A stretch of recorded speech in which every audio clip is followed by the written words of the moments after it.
दोस्तों नमस्कार, बहुत बहुत स्वागत है आपका इस टैक्स प्लानिंग सीरीज में।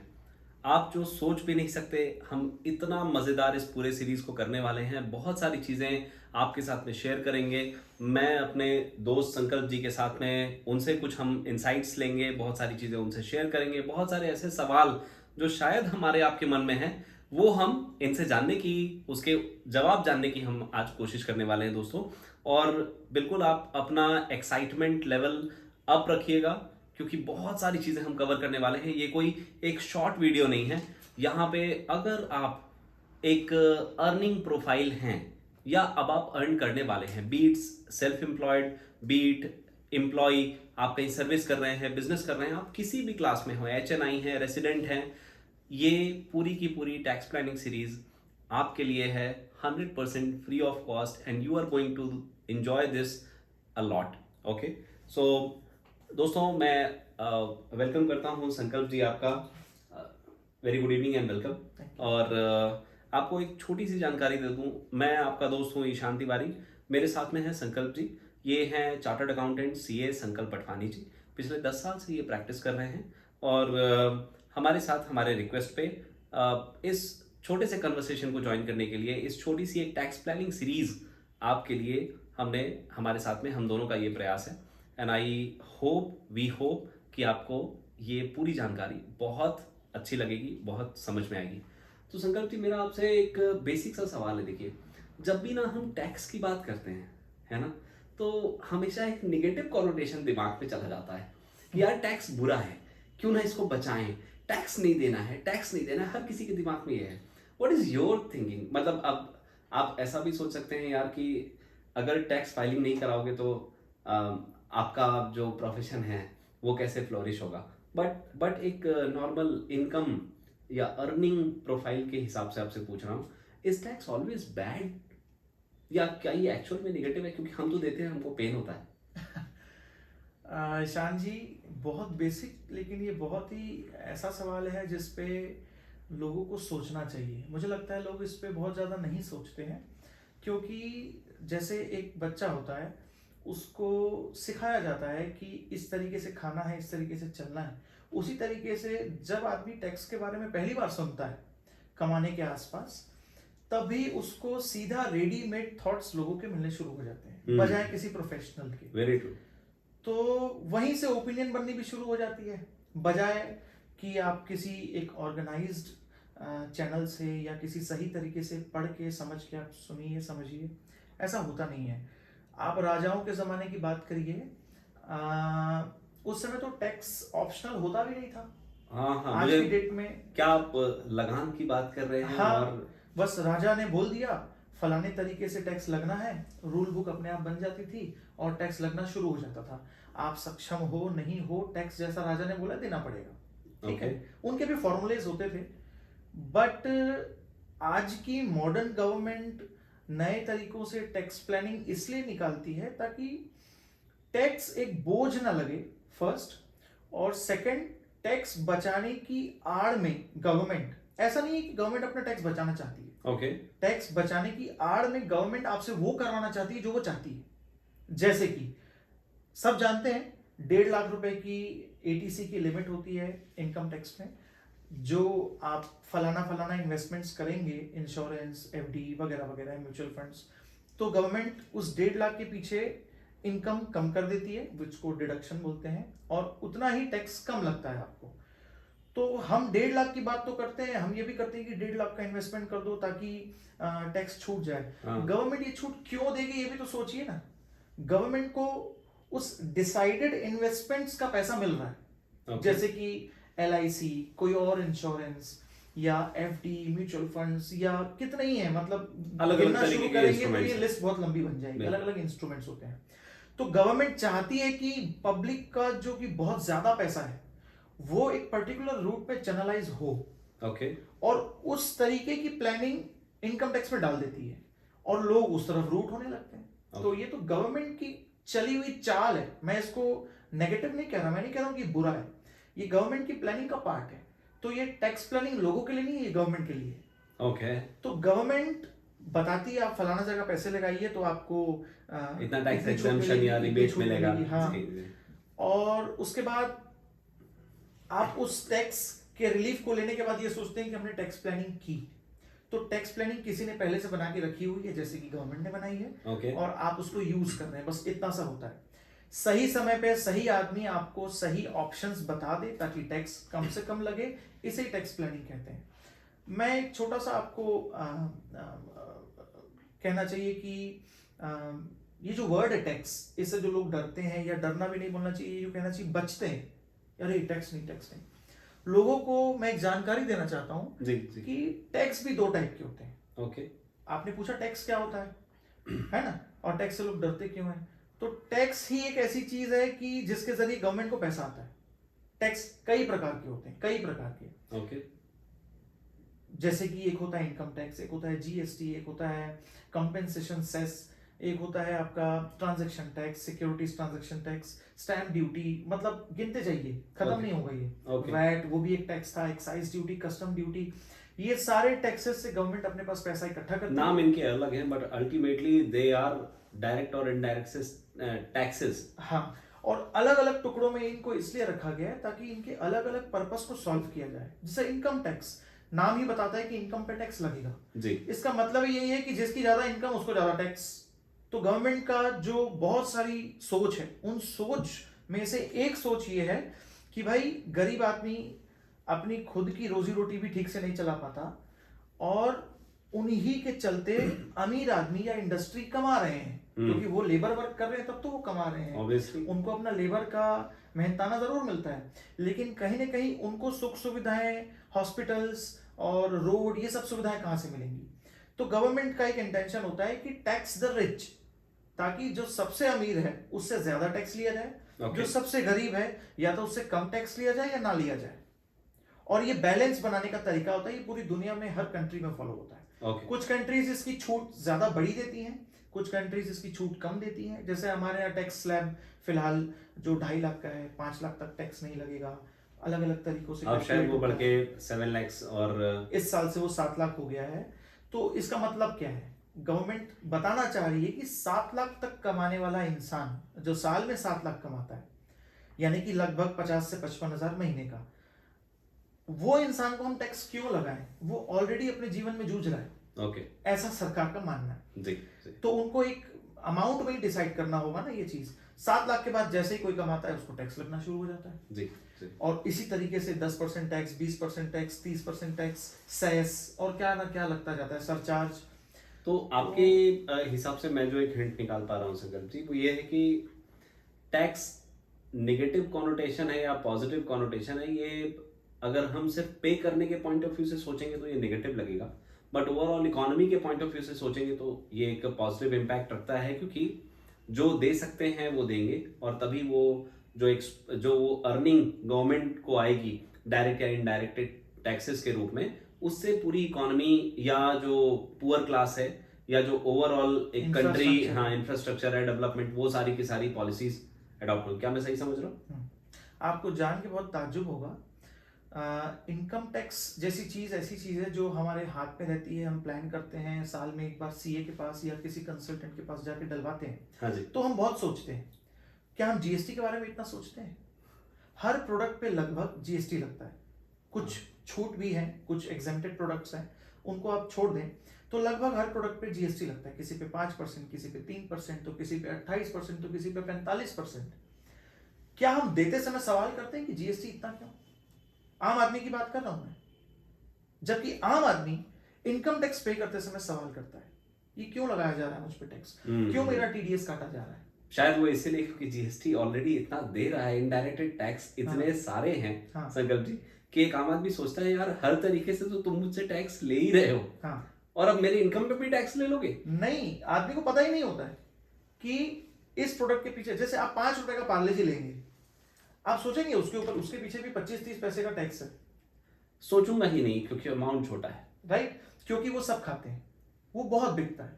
लेकिन वहीं एक 40 लाख की कार होगी और आप उसको खरीदने जाते हैं तो भी आप नहीं सोचेंगे, क्योंकि अभी आप एक्साइटेड है कार लेने के लिए। 40 लाख की कार के पीछे आप अंदाजा लगा सकते हैं लगभग 50% का टैक्स होता है, 50? लगभग 50% का। हाँ। पर मुझे GST। मुझे नहीं लगता कि अगर कोई कोई भी एसयूवी या कोई भी अगर व्हीकल खरीदता है हम्म, तो वो टैक्स के बारे में सोचता है। मुझे लगता है कि वो उसके यूज के बारे में सोचता है और एक अपग्रेड करने के बारे में सोचता है ना, अपने थ्रिल के बारे में सोचता है, अपने एक्सपीरियंस के बारे में सोचता है। मुझे नहीं लगता कि कोई ऑटो व्हीकल या किसी भी तरीके की कार या एसयूवी खरीदने के समय टैक्स के बारे में सोचता है। हमारे साथ एक इंसिडेंट होता है, जैसे कि हम जब किसी क्लाइंट को बताते हैं कि आपका इतना टैक्स निकला है, जो भी अमाउंट हो, हाँ जी। तो वो लोग थोड़ा हिचकिचाते हैं, थोड़ा रिक्वेस्ट करते हैं हमसे कि कुछ प्लानिंग का स्कोप हो तो देख लीजिए, और वो टैक्स पटाने के लिए बहुत सोचते हैं।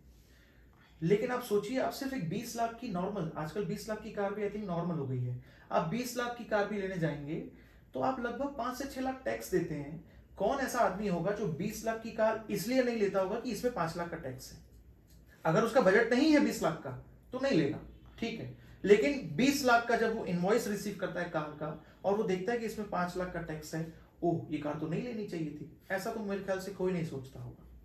तो सिर्फ एक फर्क ये है कि किस तरीके से सरकार टैक्स वसूल रही है। और मैं आपको बता दूं, ये ये अपने आप एक डिफरेंट टॉपिक है।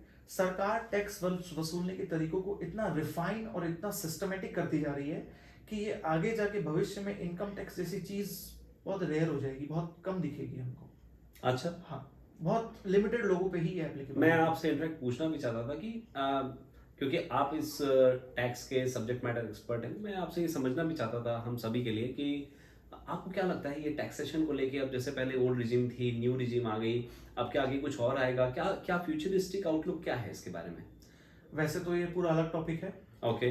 पर मैं आपको इतना ब्रीफ हाँ, बता देता कुछ हूँ शॉर्ट कि इनसाइट अगर आप दे सकें। हाँ, गवर्नमेंट का एक ही टारगेट है। देखिए सिंपल है, आम आदमी को भी ये समझना होगा कि सरकार कभी भी उस आदमी को टैक्स नहीं लगाना चाहती जो ऑलरेडी अपनी रोजी रोटी से जूझ रहा है।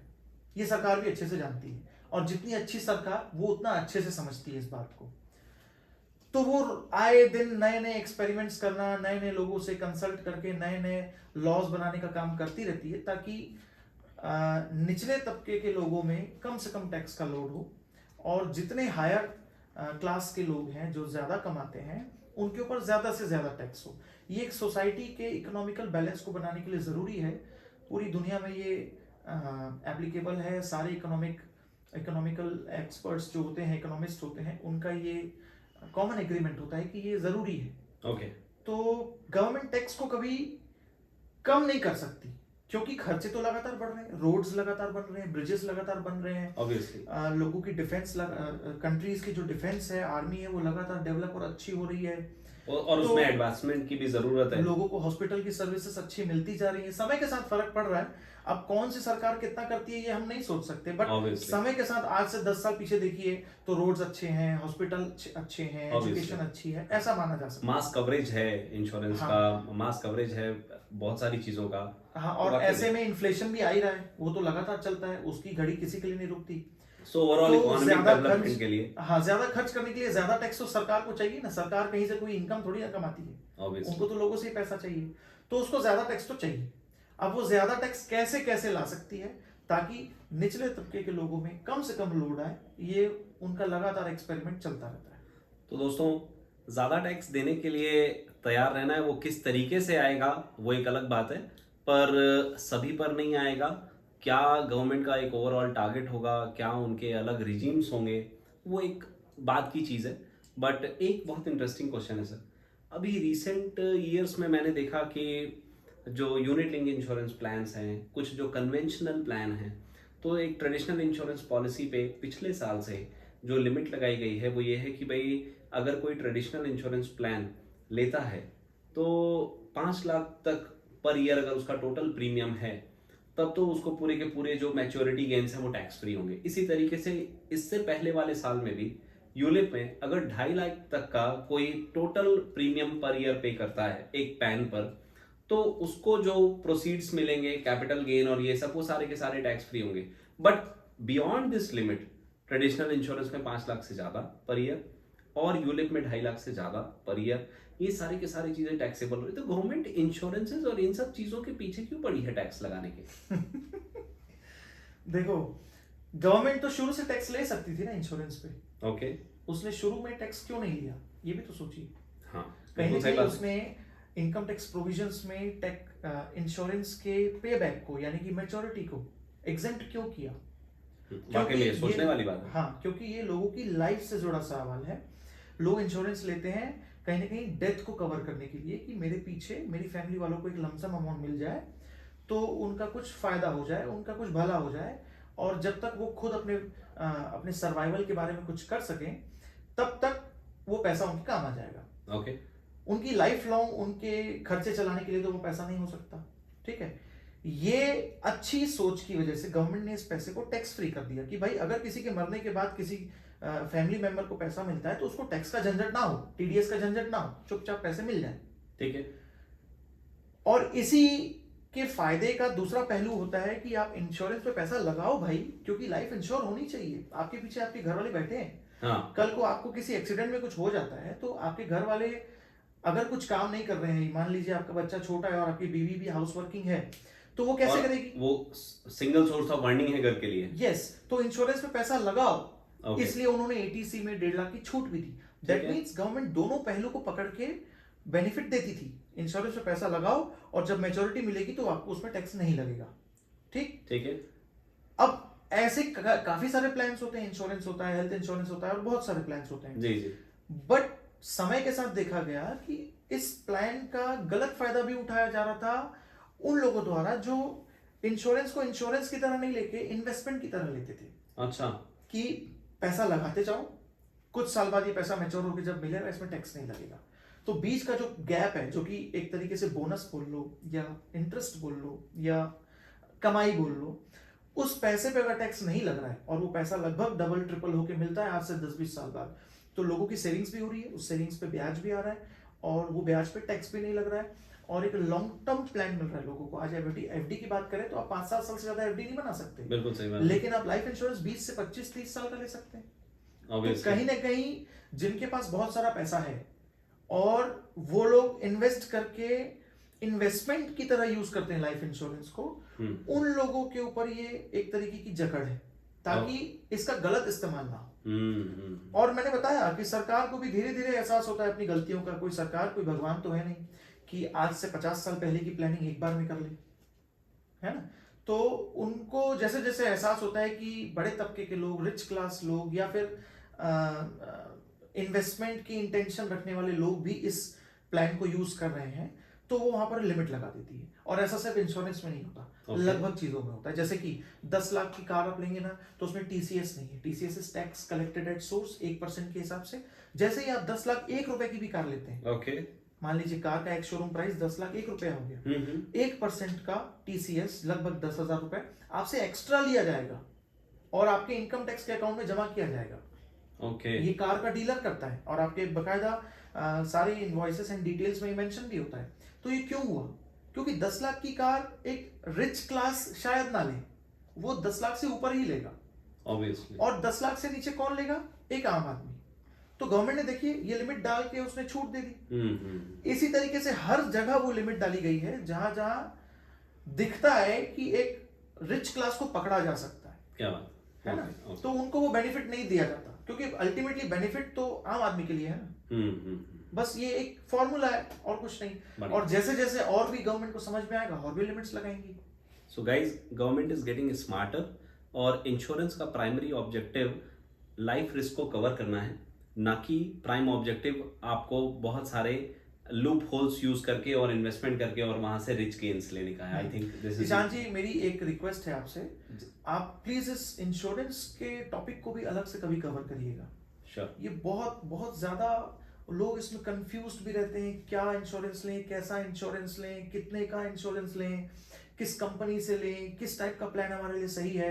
मैं चाहता हूँ इसको अच्छे से कवर करिएगा और लोगों को बताइएगा कि इंश्योरेंस जो है किस पर्पस के लिए है मूल रूप से।